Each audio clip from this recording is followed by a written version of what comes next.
नमस्कार सभी साथियों का वाई के स्टडी सेंटर 2.0 पे हमारे क्या चल रहा है। हमारे चल रहा है महाराणा प्रताप सिसोदिया के बारे में हम चर्चा कर रहे हैं।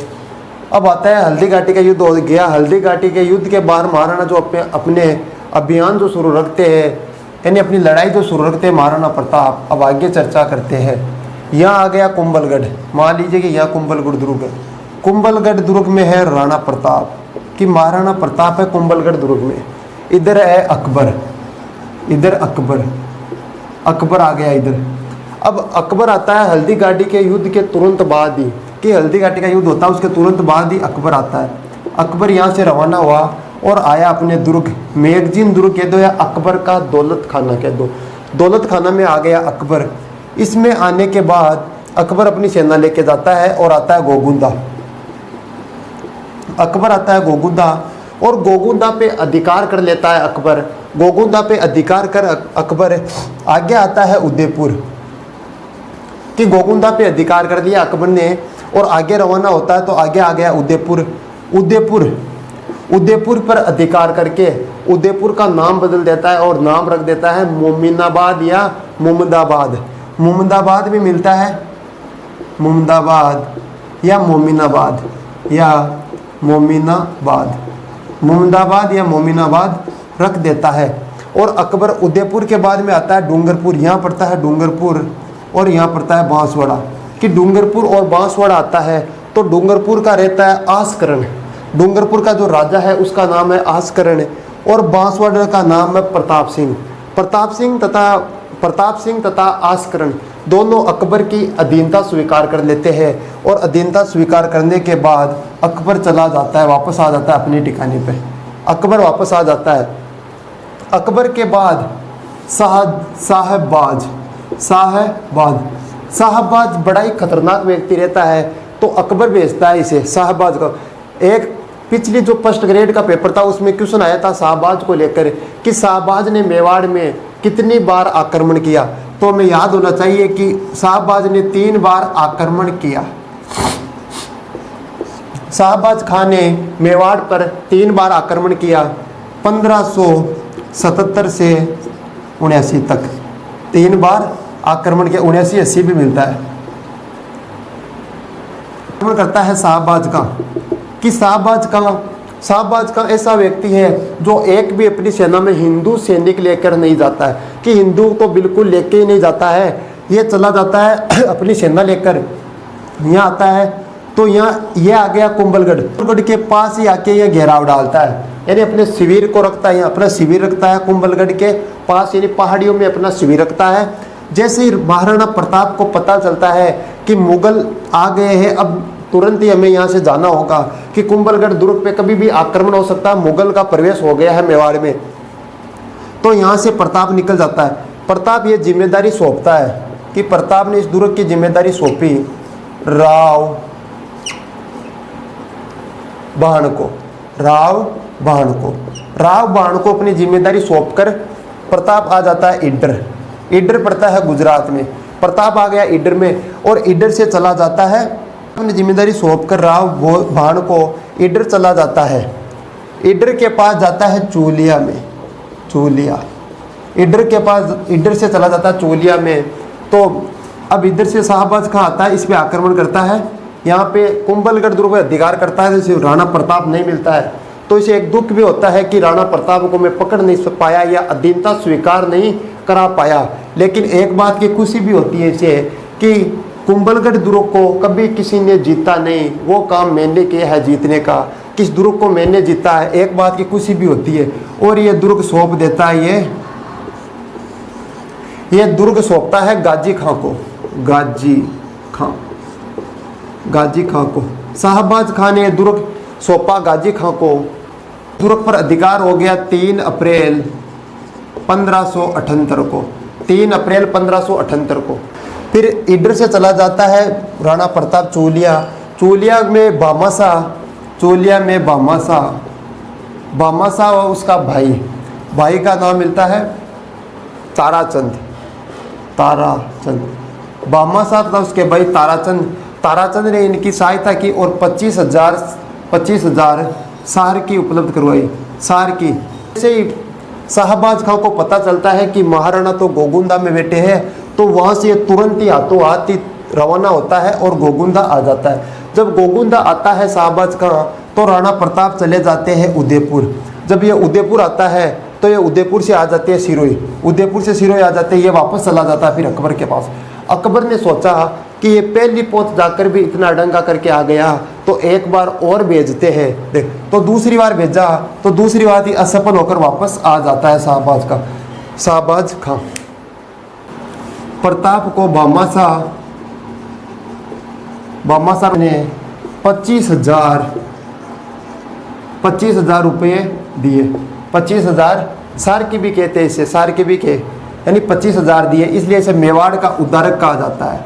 इसे मेवाड़ का उद्धारक कहा जाता है, मेवाड़ का उद्धारक कहते हैं। शाहजहां गोगुंदा से उदयपुर इतनी तेज गति से जाता है, इस कारण इसे राजेंद्र बिद्दा ने इसकी तुलना की है नेपोलियन से, कि राजेंद्र बिद्दा ने इसकी तुलना कर दी नेपोलियन से। अब आगे बात करते हैं, महाराणा प्रताप आ जाते हैं सिरोही। उसके बाद आ जाते हैं महाराणा प्रताप सिरोही में शरण लेते हैं रावदुल्ला के पास, रावदुल्ला के पास शरण लेते हैं और रावदुल्ला को राणा की उपाधि देते हैं। राणा की उपाधि देते हैं रावदुल्ला को, इनकी पुत्री से विवाह करते हैं। यानी महाराणा प्रताप ने 2 ही व्यक्तियों को राणा की उपाधि दी है, एक तो रावदुल्ला को दिए, एक दिए भील राणा पुंजा को। अकबर ने अपनी 4 चौकियां लगवा दी,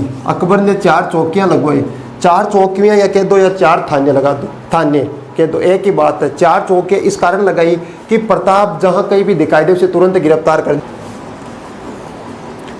कि प्रताप ने 4 चौकियां लगा दी। तो बात करते हैं सबसे पहले दिवेर की, कि एक दिवेर चौकी लगाई है। दिवेर का युद्ध भी कहा जाता है। दिवेर का युद्ध हुआ था 1582 में। यदि 1582 से हम 2 साल पीछे चलते हैं तो आगे आएगा 1580। यदि 1580 से 2 साल आगे चलते हैं तो 1580, उसके बाद आएगा 1584 और 1584 के बाद आ गया 1585। बस यही चीज़ याद रखनी, पूरा महाराणा प्रताप हो जाएगा। कि दिवेर का युद्ध हुआ था 1582 में। अब बात करते हैं 1580 की, कि 1580 में अकबर ने भेजा रहीम को, अब्दुल रहीम खान खाना, शॉर्ट में लिखते हैं रहीम, कि रहीम को भेजा। रहीम अपने परिवार को शेरपुरा में छोड़कर आ गया, शेरपुरा में अपने परिवार को छोड़कर आ गया। तो रहीम ने महाराणा प्रताप को पकड़ने के लिए आया 1580 में, तो आक्रमण कर रहा था रहीम। तो अमर सिंह था, अमर सिंह महाराणा प्रताप के पुत्र का नाम अमर सिंह है। अमर सिंह ने क्या किया कि शेरपुरा में इसकी पत्नी तथा पुत्रियों को कैद कर दिया, इसके परिवार वालों को कैद कर लिया, गिरफ्तार करके लेके आ गया अमर सिंह। जैसे ही महाराणा प्रताप को पता चला कि अमर सिंह ने इसके परिवार को उठा लिया, तो महाराणा प्रताप ने आदेश दिया तुरंत ही कि पत्र भेजा कि इनके परिवार को सही सलामत वापस छोड़ दिया जाए। तो इसे बड़ा सही सलामत इसलिए छोड़ दिया जाए कि हमारी दुश्मनी इनके परिवार वालों से नहीं है, हमारी दुश्मनी तो महाराणा अकबर से, महाराणा प्रताप की दुश्मनी तो अकबर से है। तो इनके परिवार वालों को सही सलामत वापस छोड़ दिया जाए। जो वापस छोड़ दिया जाता है तो रहीम जी भी बड़े प्रभावित होते हैं महाराणा प्रताप से, और एक दोहा भी लिखते हैं, एक दोहा कि धर्म रेसी धरा और मिट जासी खुरसान, कि धर्म रेसी धरा मिट जासी खुरसान, कि धर्म भी रह जैसी और धरा भी रह जैसी और खुरसान को मिट जैसी। खुरसान को मतलब हो गया कि अकबर मिट जैसी, कि तारो धर्म भी यही रहसी और तारी धरा भी यही रहसी, लेकिन अकबर को खुरसान मिट जाए, यानी अकबर मिट जैसी, तारो प्रताप यही रहसी। आकियो रहीम जी। उसके बाद आता है आगे दिवेर का युद्ध होता है। तो दिवेर में जो शासक रहता है उसका नाम है सुल्तान खां रहता है दिवेर में रहता है सुल्तान। दिवेर पर आक्रमण करने के लिए महाराणा प्रताप तथा अमर सिंह ने, दोनों ने एक गुट तैयार किया। एक गुट का तो था अमर सिंह, एक का था राणा प्रताप। इन्होंने अचानक ही अटैक किया दिवेर पे और सुल्तान खां को हरा दिया। यानी कहा जाता है कि अमर सिंह चलते घोड़े पर यदि भाले से प्रहार करे तो घोड़े को वही रोक देते हैं। तो सुल्तान और अमर सिंह दोनों की आमने सामने मुलाकात होती है। तो अमर सिंह ने घोड़े से प्रहार किया, जो सुल्तान खां के शरीर से पार होते हुए घोड़े में हो गया दर से, और घोड़े को वही रोक दिया। इतना शक्तिशाली था अमर सिंह। अमर सिंह दिवेर पर भी अधिकार हो गया राणा प्रताप का, महाराणा प्रताप का दिवेर पर भी अधिकार हो गया। अब आ गया 1584। 1584 में अकबर ने अंतिम रूप से जो भेजा गया अभियान था, अभियान के रूप में भेजा जगन्नाथ कच्छावा को। जगन्नाथ कच्छावा, जगन्नाथ कच्छावा, जगन्नाथ कच्छावा को भेजा अंतिम रूप से, कि अंतिम रूप से जगन्नाथ कच्छावा भेजा। अब अकबर समझ गया कि अब प्रताप ऐसे भी हाथ आने वाला तो नहीं है, अधीनता स्वीकार तो बिल्कुल ही नहीं करेगा। इस कारण 85 में जब इधर से अकबर का संघर्ष चल रहा था, तो इधर 1585 में जो चावंड था ना, लूणा चावंडिया, लूणा चावंडिया इधर विद्रोह कर रहा था प्रताप का। तो प्रताप ने सोचा पहले इसका भी निशाना लगा लेते, इसको मिटा देते। तो आता है 1585 में लूणा चावंडिया को हरा देता है और चावंड पर अधिकार कर देता है। चावंड पर अधिकार कर देता है और चावंड को अपनी राजधानी बना लेता है।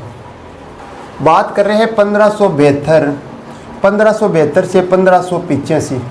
1572 से 1585 महाराणा प्रताप का बड़ा संघर्ष चल रहा है, दुखमय जीवन चलता है। और 1585 से 1597, 1585 से 1597 क्या होता है कि महाराणा प्रताप धनुष के जो प्रत्यांशा जोड़ रहे थे, प्रत्यांशा होती है वो जोड़ रहे थे, उससे लगने का इनकी मृत्यु हो जाती है।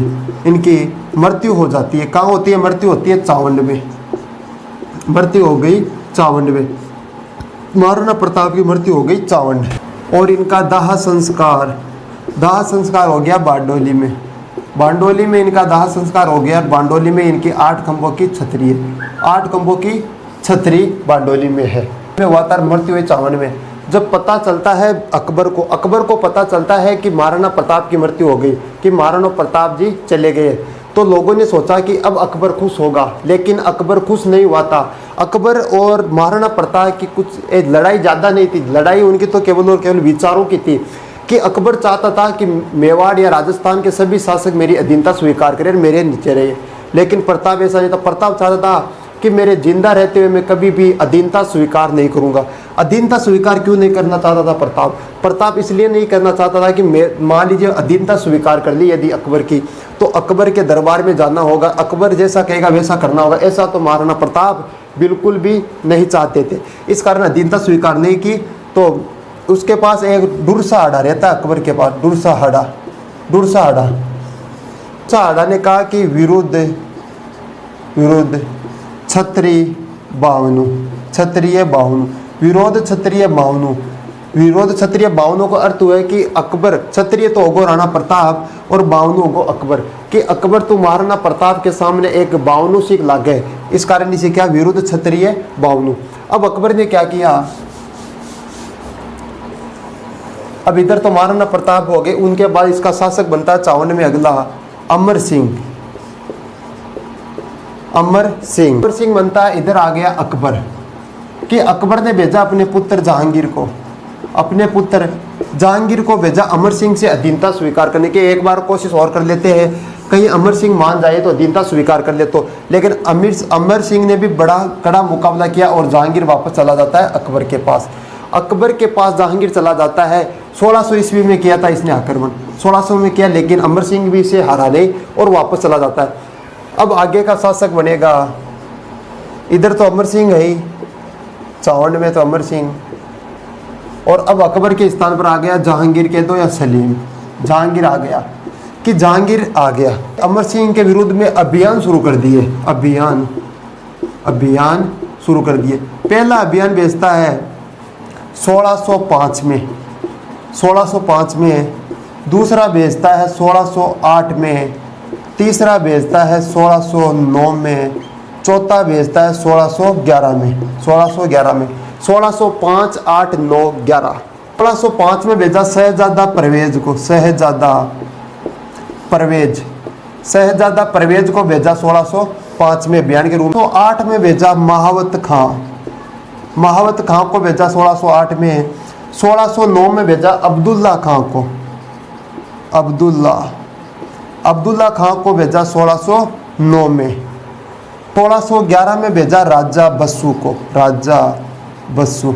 4 अभियान भेजे थे जहांगीर ने भी भेजने के बाद कुछ ज़्यादा प्रभाव नहीं पड़ा तो जहांगीर स्वयं आएगा। अब आएगा जहांगीर, जहांगीर स्वयं आएगा। जहांगीर आएगा अजमेर दुर्ग में, अजमेर दुर्ग से बड़ी सेना लेकर भेजेगा अपने पुत्र खुरम को। अपने पुत्र खुरम कह दो या शाहजहाँ कह दो, खुरम कह दो या शाहजहाँ कह दो, खुरम या शाहजहाँ को भेजेगा। सख्त आदेश देकर भेजेगा कि जनता को परेशान करो कि अमर सिंह यहाँ से चला जाता है, अमर सिंह यहाँ से पहाड़ियों में चला जाता है और शाहजहाँ या खुरम को भेजा जाता है। सख्त आदेश देकर कि परेशान करो जनता को, यदि जनता परेशान होगी तो राजा स्वयं ही निकल कर आएगा। 1613 में भेजा शाहजहाँ को। 2 वर्षों तक अमर सिंह संघर्ष करता रहा और इसका क्षेत्र छोटा होता गया कि अब चारों ओर से मुगल ही मुगल हो गए, बीच में आ गया अमर सिंह। अब इनका क्षेत्र तो छोटा हो गया और शासन 2 वर्षों तक लगातार कठिन संघर्ष किया अमर सिंह ने। तभी सरदारों के कहने पर कि सरदार जो भी यहाँ के शासक थे, अमर सिंह के समकालीन थे जो शासक सरदार थे, कि जब भी सरदारों के कहने पर सरदारों ने कहा अमर सिंह से कहा कि हमारी 3 पीढ़ियाँ मुगलों से संघर्ष करती आ रही है, यानी 1527 से करते आ रहे हैं मुगलों से संघर्ष, और आज 1500 आज तो 1613 के लगभग हो गया, 1613 के लगभग हो गया कि इतने वर्षों तक लगातार हम मुगलों से संघर्ष करते आए। यदि हमारे के अलावा और रियासतों को देखा जाए, बीकानेर हो गई, मारवाड़ हो गई, आमेर हो गई, तो कितने आराम से रह रहे हैं, तो हमें भी अधीनता स्वीकार कर लेनी चाहिए। तो अमर सिंह ने कहा कि मैं अधीनता तो स्वीकार कर लूँगा, लेकिन मेरी कुछ शर्तें हैं। शर्तें इस प्रकार की है कि कभी भी राणा मुगल दरबार में नहीं जाएगा, कि राणा कभी भी मुगल दरबार में नहीं जाएगा, राणा कभी भी मुगल दरबार में नहीं जाएगा, और राणा कभी भी वैवाहिक संबंध नहीं बनाएगा, वैवाहिक संबंध नहीं बनाएगा, वैवाहिक संबंध कभी भी नहीं बनाएगा। जैसे खुरम ने शाहजहाँ को सूचना पहुंचाई कि राणा जी मान गए, अधीनता स्वीकार करने के लिए राणा जी मान गए, तो जहांगीर ने कहा जो भी शर्त रखते तुम तो सभी मान लो, देखा जाएगा आगे जो होगा, आप तो मान लो। ठीक है, ये शर्तें रखी गई, लेकिन जहांगीर ने भी ये शर्त रख दी कि मुगल दरबार में केवल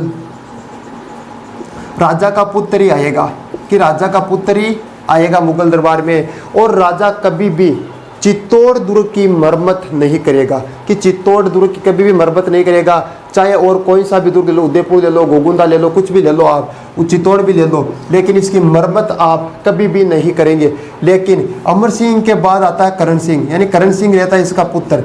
करण सिंह के बाद जगत सिंह आता है और जगत सिंह और राज सिंह। राज सिंह इस शर्त को तोड़ देते हैं, मुगल मेवाड़ संधि होते हैं इनके मध्य, उसको तोड़ देते हैं। ठीक है, आज की क्लास को यहीं विराम देते हैं, आगे की क्लास करेंगे कल। हमने महाराणा प्रताप पढ़ लिया, उनका पुत्र पढ़ लिया, अब आगे क्लास कल करेंगे। तब तक के लिए जय हिंद, जय भारत। आप हमारे चैनल पर नए हैं तो चैनल को सब्सक्राइब करें और वीडियो को शेयर करें।